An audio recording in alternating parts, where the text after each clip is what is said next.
Hello friends, कैसे हैं आप। तृप्ता साइकिल का आप सबको प्यार भरा नमस्कार। दोस्तों, बहुत सी कहानियां हैं जो कि पशु पक्षियों के लिए और कीड़े मकोड़ों के लिए भी हैं। नाग देवता को शिव जी के गले में होने से नाग देवता को भी हम पूजते हैं। यहाँ तक कि हमारे देश में नाग पंचमी का त्यौहार भी मनाया जाता है और नाग और नागिन इनकी पूजा करने से कहते हैं घर में बहुत बरकत होती है। तो चलिए आइए सुनते हैं इसी संदर्भ में आज एक किसान और नाग की कहानी। दोस्तों, एक गरीब ब्राह्मण अपने खेत में बहुत मेहनत करता था। एक दिन मैं थक कर एक पेड़ के नीचे आराम कर रहा था, तभी उसे एक बिल के अंदर से एक नाग निकलता दिखाई दिया।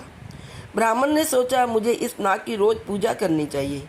इसी की कृपा से शायद मेरे खेतों में अच्छी फसल होने लगी। उस शाम उसने नाग को दूध अर्पित किया और कहा, खेतों के रक्षक, मैं आपको यह दूध अर्पित कर रहा हूँ, कृपया आप मुझ पर अपनी कृपा दृष्टि रखें। अगली सुबह जब ब्राह्मण आया तो उसने दूध के कटोरे में एक सोने का सिक्का पाया। ब्राह्मण रोज नाग को दूध चढ़ाता था और नाग कटोरे में एक सोने का सिक्का छोड़ जाता। जल्द ही वह ब्राह्मण अमीर हो गया। एक दिन ब्राह्मण को किसी काम से शहर से बाहर जाना पड़ा। उसने अपने बेटे से नाग को दूध अर्पित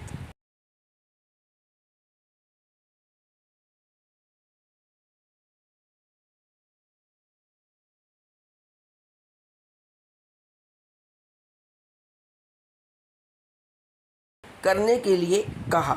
लड़के ने अपने पिता की आज्ञा का पालन किया। अगले दिन जब बेटा बिल के पास गया तो उसे सोने का सिक्का मिला। लड़के ने सोचा, इस बिल के अंदर जरूर बहुत सारे सोने के सिक्के होंगे, क्यों ना मैं नाग को मारकर सारे सोने के सिक्के निकाल लूं। उस शाम को उसने सांप को लाठी से मारने की कोशिश की। नाग को गुस्सा आ गया और उसने लड़के को डस लिया। नाग के जहर से लड़का मर गया। ब्राह्मण जब शहर से वापस आया तो उससे सारी घटना का पता चला। उसने नाग को कोई दोष नहीं दिया। अगली सुबह वह बिल के पास गया और उसने नाग को दूध अर्पित किया। घायल नाग ने ब्राह्मण से क्रोधित होकर बोला, तुम अपने बेटे की मौत के बारे में इतनी जल्दी भूल गए और सोने के सिक्के की लालच में फिर यहाँ आ गए। मैं अब तुम्हारा दोस्त नहीं रहा। तुम यहाँ हर रोज श्रद्धा से नहीं बल्कि लालच की वजह से आते थे। नाग ने ब्राह्मण को एक हीरा दिया और दोबारा वहाँ आने से मना कर दिया।